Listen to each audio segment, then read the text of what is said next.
Alam mo ba na sa maraming larawan at kwento na kumakalat sa mundo, ang mga anghel ay madalas inilalarawan bilang mga nilalang na may pakpak, mapayapang mukha at anyong halos katulad ng tao. Ngunit kapag binasa ang ilang bahagi ng Biblia, may mga paglalarawan na tila kakaiba at minsan ay nakagugulat. Ngayon pag-uusapan natin ang isa sa mga makapangyarihang anghel na nilikha ng Diyos. Isa sa mga pinakamisteryosong nilalang na binanggit sa kasulatan ay ang mga kerubin. Ayon sa pangitain ng propetang si Ezekiel na matatagpuan sa Book of Ezekiel Kabanata 1, inilalarawan niya ang isang pambihirang tagpo. Nakita niya ang mga makalangit na nilalang na may anyong hindi pangkaraniwan ayon sa kanyang nakita. Ang bawat isa sa kanila ay may 4 na mukha, mukha ng tao, mukha ng leon, mukha ng baka at mukha ng agila. Ang kanilang katawan ay tuwid at ang kanilang mga paa ay parang paa ng guya na kumikislap na parang pinakintab na tanso.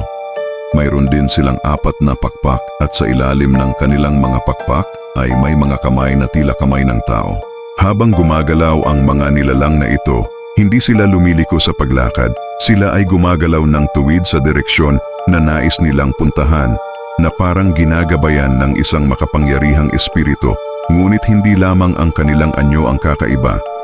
Sa parehong pangitain, nakita rin ni Ezekiel ang mga gulong na nasa tabi ng mga nilalang na ito. Ang bawat gulong ay tila may isa pang gulong sa loob nito at ang mga gulong na ito ay puno ng mga mata sa palibot. Kapag gumagalaw ang mga kerubin, gumagalaw din ang mga gulong kasama nila at kapag sila ay tumitigil din ang mga gulong. Ipinakita nito na ang espiritu ng mga nilalang na ito ay nasa loob ng mga gulong. Ang buong pangitain ay nagpapakita ng isang napakalaking karwaheng makalangit na gumagalaw ayon sa kalooban ng Diyos. Habang sa ibang bahagi ng kasulatan, muling binanggit ang mga kerubin bilang mga tagapagbantay ng kabanalan ng Diyos.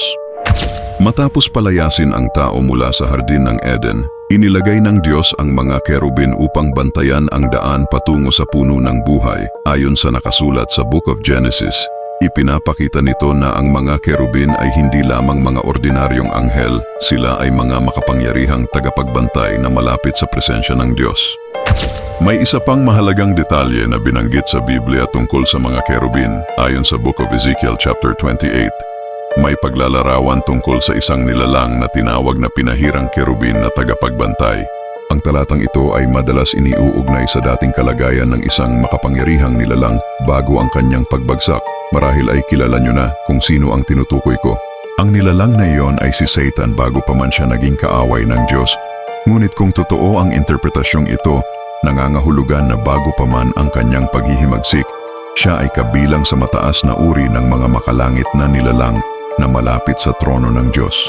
Ang mga pangitaing ito mula sa Biblia ay nagpapakita na ang mga nilalang sa langit ay maaaring mas misteryoso at mas makapangyarihan kaysa sa karaniwang iniisip ng tao. Ang mga kerubin ay hindi lamang simbolo o dekorasyon sa mga kwento ng relihiyon.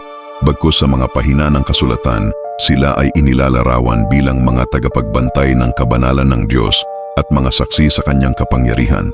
At habang patuloy na pinag-aaralan ng mga tao ang mga sinaunang tekstong ito, nananatiling buhay ang tanong na gaano pa kaya karami sa mga hiwaga ng langit ang hindi pa lubos na nauunawaan ng sangkatauhan.